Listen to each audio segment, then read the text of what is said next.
Well, good afternoon or good evening, however this video finds you. This is Chris again with Centrinity Solutions and Troutdale Towing. We do towing services as well as local hauling and semi-truck recovery, as well as delivery of containers, trailers, flatbeds, and everything else. In this case, you see a video here with our tow truck recovering one of the damaged vehicles on the roadway, safely transporting a wrecked vehicle that's been recovered, and the driver, in addition to the tow truck, utilizes or in this case the sub driver uses a tow dolly to haul and to tow two-wheeled vehicles that are not requiring additional support from a tow truck. But this is our 53-foot wedge trailer that we use to haul multiple vehicles and equipment on.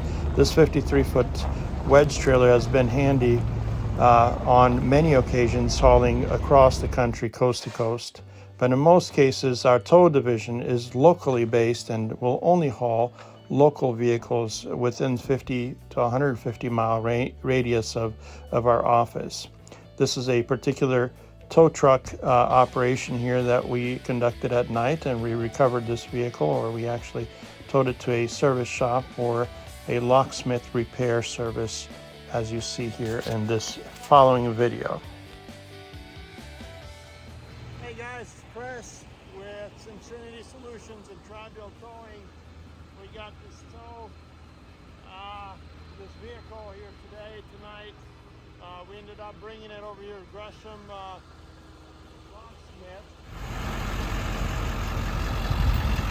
And another one here. We're towing this Altima, this Nissan Altima, and it's all set up, ready to go. The only thing, hey Andre,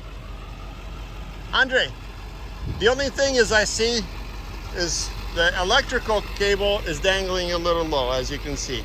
So otherwise he did a great job. The issue is with all these, you take them out, you prep them, and then you inspect them before you go on the road. And we're gonna be towing this here in the next few minutes away.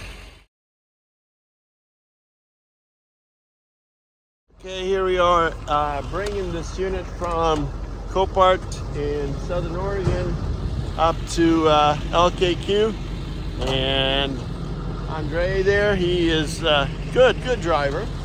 He towed it all the way over here along with that other auto transfer back behind there, and he's going to unsecure it now, get it off the tow truck, and then we're going to get the signatures and the forms that we need completed, and then we're going to go do another run.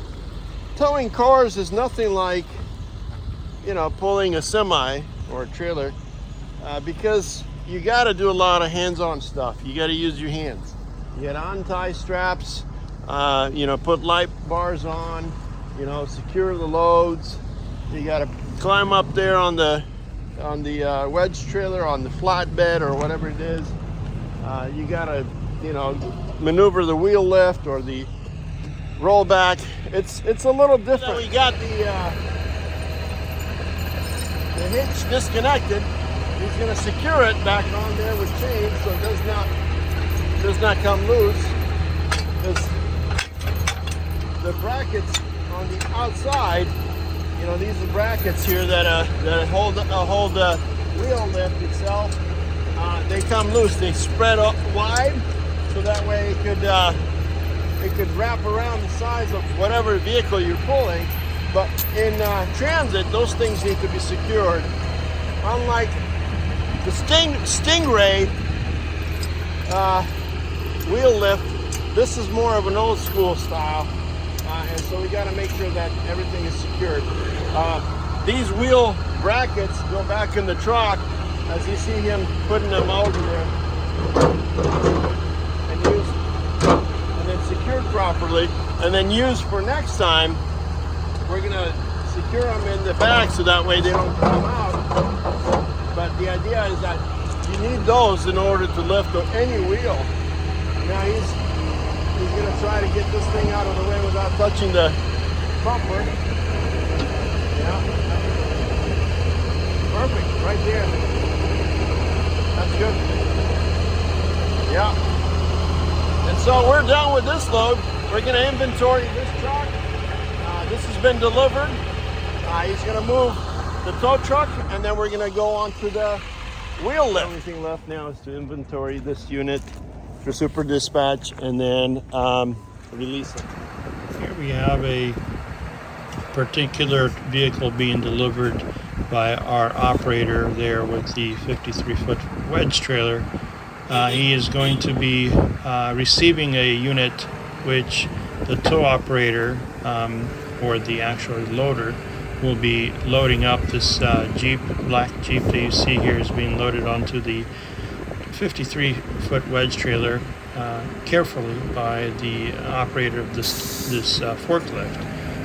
Directly onto the nose, over the fifth wheel, almost to the very front. And so he's going to be, at this point, as you can see, the vehicle is lifted up in the air and shifting forward. Our driver did partition or particularly park the vehicle or the trailer in the line of sight, so that way the operator of this this forklift can lean onto a balanced approach. So here's the vehicle being loaded, and the forklift operator will lower it down onto the bed, secure briefly as the wheels are chucked, and then the tow truck driver, our driver, will secure the rest of the vehicle and transport it along with other vehicles that are needed to be transported from this location. So here's the Jeep up onto the truck. Apparently the next video you see here is also loaded onto the same trailer. In this case, the operator, the tow truck driver, the driver that we have, is loading it reverse in position on the second spot onto the same 53-foot flatbed or wedge trailer. And this is the third vehicle that goes into position at the edge or at the end of that wedge trailer. And in this case, it was delivered that same day. It looks like here the driver backed it off using the ramps and then made the delivery. Now this particular video shows the same wedge trailer attempting to pick up, as we have done many times, this 20-foot container and wedging it onto onto the trailer that is in hauling it. Further on here we have another tow truck operation where we are recovering and towing an actual tractor. And then we have off-road recovery. In this case, our tow operator is making a very tight, narrow turn into a very tight entrance off-road into a close farm location needed to be used for, or this trailer needing to be used for recovering additional equipment. So he's in the process here of gaining access into the farm on a very, very much inclined road and path. As you see here, he is partitioning or taking his time trying to navigate, considering the off-road and the positioning and the entrances and the tight proximity. You see here a metal gate that is actually very close to the trailer as he navigates down and up on various terrains. In this case, the operator managed to make a very, very wise move here as he comes across this turn that is very tight, and made the delivery safely and operated the vehicle very well. So that's pretty much it in regards to off-road. Then we have obviously our semi-truck division, where our office utilizes the semi-truck for recovery. And in this case, our semi-truck is also used for hauling cargo and freight, dry vans, and various other equipment. This is a particular day or night that is where the semi-truck was parked at our office. And in some instances, we use third-party recovery associates, friends, or other colleagues that we have to recover other vehicles. In this case, we were in coordination with other individuals. We recovered this semi-truck that was abandoned on the road.